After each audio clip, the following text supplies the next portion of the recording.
Hello everyone, welcome back to my channel. आज मैं फिर हाजिर हो गई हूँ आपके लिए बहुत ही यूज़फुल किचन टिप्स लेकर, जो आपके घर के काम को आसान बनाए, साथ ही साथ आपका समय और पैसा दोनों बचाए। तो आज की मेरी बहुत ही यूज़फुल किचन टिप्स हैं, इन्हें पूरा एंड तक ज़रूर देखिएगा। आपको बहुत ही ज़्यादा हेल्प होने वाली है। आपके रोज़मर्रा के जो काम होते हैं ना, वो बहुत ही ज़्यादा आसान हो जाएंगे। तो मेरी आज की पहली जो टिप है, वो इस तरह के जो हमारे बॉक्सेस होते हैं, जब हम लोग बाहर से खाना वगैरह मंगाते हैं अपने घर पे, तो उनके साथ जो ये बॉक्स आते हैं ना, इन्हें हम ऐसे ही बेकार समझ के फेंक देते हैं। लेकिन मैं इनको कभी नहीं फेंकती हूँ, मैं इनका हमेशा कुछ ना कुछ रीयूज़ कर लेती हूँ, क्योंकि ये इतने ज़्यादा बेकार भी नहीं होते हैं, इनका हम बहुत अच्छे से इस्तेमाल कर सकते हैं। तो इसमें ना कई खाने होते हैं अलग अलग, जिसके लिए सबसे अच्छा मुझे यूज़ लगा धागे और जो हमारे सुई वगैरह होती हैं उनको रखने के लिए। लेकिन मैं धागे ना इस तरह से सिक्योर नहीं करूँगी। पहले हम धागों पर एक एक बिंदी लगाएंगे, और वो किस तरह लगाएंगे और इससे क्या फ़ायदा होगा चलिए तो वो देख लेते हैं। जैसे हमारे धागे का जो छोर होता है ना, उस पर हम एक बिंदी चिपका देंगे। ये मेरी पुरानी बिंदियाँ थी, इन्हें अगर हम वैसे ही लगाते हैं ना, तो वो 1-2 घंटे ही रुकती हैं और बाकी छूट जाती हैं।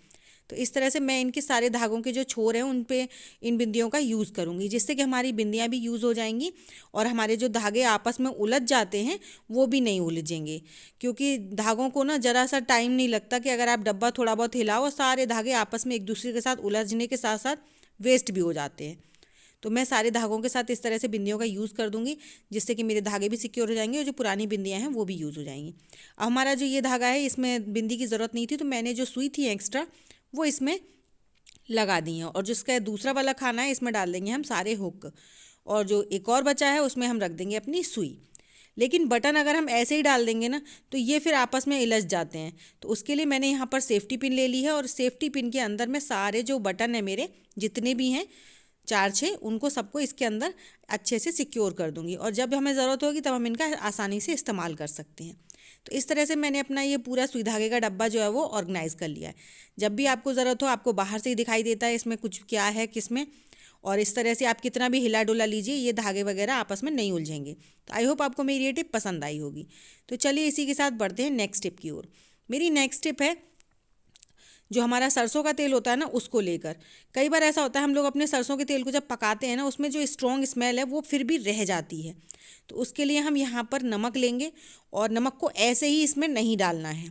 मैं आपको आज ऐसी गज़ब की टिप बताऊंगी जिससे ना कि आपके तेल में कितनी भी स्ट्रॉन्ग स्मेल होगी वो भी ख़त्म हो जाएगी। तो नमक के साथ ना हम हल्का सा इसमें पानी मिक्स करेंगे, और पानी को नमक के साथ अच्छे से मिक्स कर लेना है। जब नमक हमारा हल्का हल्का मेल्ट होने लगे, उस टाइम पर हम एक लेंगे प्लेट। पहले जितनी हमारी कढ़ाई है ना, उसके साइज़ की हमें प्लेट वगैरह ज़रूर लेनी है। और जैसे ही हम नमक तेल का घोल डालेंगे ना, इसमें तुरंत इसे ढक देंगे। इससे क्या होगा, इसमें जितनी भी स्ट्रॉन्ग स्मेल होगी ना, वो एकदम माइल्ड हो जाएगी, और इससे सब्ज़ी आपकी बहुत ही ज़्यादा टेस्टी बनती है। अभी मैं आपको इस ढक्कन को हटाकर दिखाती हूँ कि इससे हमारा क्या फ़ायदा होता है, और ढक्कन रखने के लिए मैंने आपसे क्यों कहा था।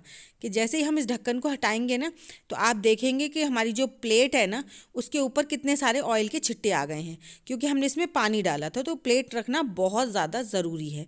आप देख सकते हैं जो ऑयल है मेरा, उसका कलर भी चेंज हो गया है, एकदम ट्रांसपेरेंट सा लग रहा है। और अब इसके बाद आप इसमें सब्ज़ी बनाइए, और इसमें ना आपका सब्ज़ी का स्वाद भी बहुत ज़्यादा बढ़ जाएगा। और एक जो हमारे कभी कभी स्मेल आती है, कभी कभी हम उसको तेल को अच्छे से नहीं पक पाता है, या फिर कोई कोई तेल ऐसा होता है उसमें बहुत ज़्यादा स्ट्रॉन्ग स्मेल भी होती है मस्टर्ड ऑयल में।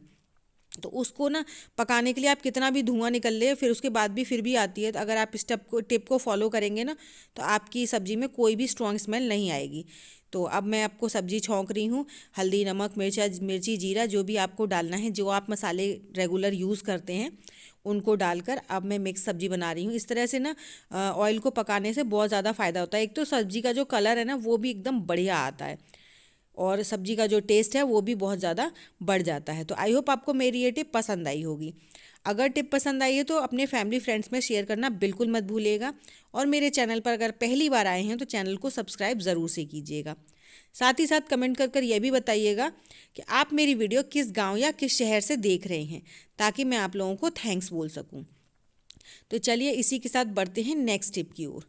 और मेरी नेक्स्ट टिप जो है ना, वो है इस तरह के जो हमारे कप और ग्लासेस वगैरह आते हैं ना, उनके साथ इस तरह के थर्माकोल के डब्बे आज मिलते हैं और हम इन्हें बेकार समझ के फेंक देते हैं। लेकिन हम आज इसका ना बहुत ही बढ़िया सा यूज़ कर सकते हैं, क्योंकि जब ये बॉक्सेस होते हैं ना, तो इनमें पहले तो हमें ये मल्टीपर्पज़ बहुत सारे यूज़ हो सकते हैं। लेकिन सबसे अच्छी बात इसमें क्या होती है कि इसमें नहीं अलग अलग बॉक्सेस होते हैं, जिसमें कि हम अपनी अलग अलग चीज़ों को स्टोर करके रख सकते हैं। जैसे कि हमारे पास कुछ चीज़ें ऐसी होती हैं जो बहुत ज़्यादा मतलब वैरायटी होती हैं, लेकिन क्वांटिटी उनकी कम होती है। जैसे आप सबको पता ही होगा, लेडीज़ के पास मेकअप के ना बहुत सारे सामान होते हैं, मतलब आइटम्स तो बहुत होते हैं, लेकिन क्वांटिटी ऐसी कोई खास ज़्यादा नहीं होती है। तो उसके लिए ना हमें, अगर हम किसी डलिया वगैरह में या किसी चीज़ में रखते हैं, तो ये हमें चीज़ जब हम ढूंढें एक चीज़ को, तो दूसरी चीज़ मिलती ही नहीं है। तो उसके लिए मुझे ये बॉक्स जो है ना कप वाला, ये बहुत ज़्यादा हेल्पफुल लगा। इसका मैं बहुत बढ़िया से इस्तेमाल कर सकती हूँ। जिस तरह से मैं बता रही हूँ ना, अगर आप इस तरह से इसको फॉलो करेंगे ना, तो आपको लगेगा कि हमारा मतलब बहुत सारा जो मैसी सामान रहता था ना, और हमें कभी कभी तो टाइम पर मिलता भी नहीं है जल्दी जल्दी में, और उन चीज़ों को आप इसमें ऑर्गेनाइज करके रख लेंगे ना, तो आपको बहुत ज़्यादा बढ़िया लगेगा। और इससे ना आपका जो मेकअप का सामान है वो भी अच्छे से लगा रहेगा, और जब भी आपको जिस चीज़ की ज़रूरत है वो आपको फटाक से मिल जाएगी। क्योंकि शादी पार्टी का सीज़न चल रहा है और हम लोगों के पास ना इतना सारा काम बढ़ जाता है, हम लोगों को अपने लिए तो टाइम मिलता ही नहीं है। तो जो चीज़ मिल गई वो लगा ली, जो नहीं मिली उसको ऐसे ही करके अपन चले जाते हैं। तो लेकिन अगर आप इस तरह से इसे अपने मेकअप के सामान को ऑर्गेनाइज करके रखेंगे ना, तो आपकी कोई भी चीज़ मिस नहीं होगी, और आप अपने लिए भी अच्छे से मेकअप वगैरह कर सकेंगे। तो इस तरह से मैं अपने ना सारी चीज़ों को और इनके सारे बॉक्सेस में अलग अलग करके रख दूँगी, जिससे कि मुझे कोई प्रॉब्लम ना हो। क्योंकि हम लोग ना अपने लिए तो बिल्कुल टाइम रख ही नहीं पाते हैं। बच्चों को तैयार करना, हस्बैंड को तैयार करना, फिर कपड़े, खाने, बर्तन, मतलब सब कुछ हम लोगों को तो देखना पड़ता है ना, उसके बाद ही हम लोग कहीं जा पाते हैं। तो इसलिए अगर आप अपनी चीज़ों को एक जगह पर चाहते हैं सब कुछ मिल जाए फटाफट से, क्योंकि हमारा ना यही रहता है कि जो मिल गया वो ठीक है, नहीं मिला तो चलो कोई बात नहीं है, हो गया बस जितना होना था। तो लेकिन अगर आप सामान आपका एक जगह मिल जाएगा तो आपको कोई प्रॉब्लम नहीं होगी, आप अपने लिए भी कम टाइम में और अच्छे से मेकअप वगैरह करके जा पाओगे, और आपकी चीज़ें भी आपको एक ही जगह पर सारी मिल जाएंगी। और इस तरह से ना आप इस बॉक्स को अपनी जो अलमीरा वगैरह होती है या ड्रेसिंग टेबल वगैरह होती है उसी पर रख दीजिए, जिससे कि आपको कोई भी परेशानी ना हो। तो आई होप आपको मेरा ये आइडिया पसंद आया होगा। तो चलिए ऐसी अमेजिंग टिप्स और ट्रिक्स के साथ मिलूंगी आपको अपनी नेक्स्ट वीडियो में। Bye bye.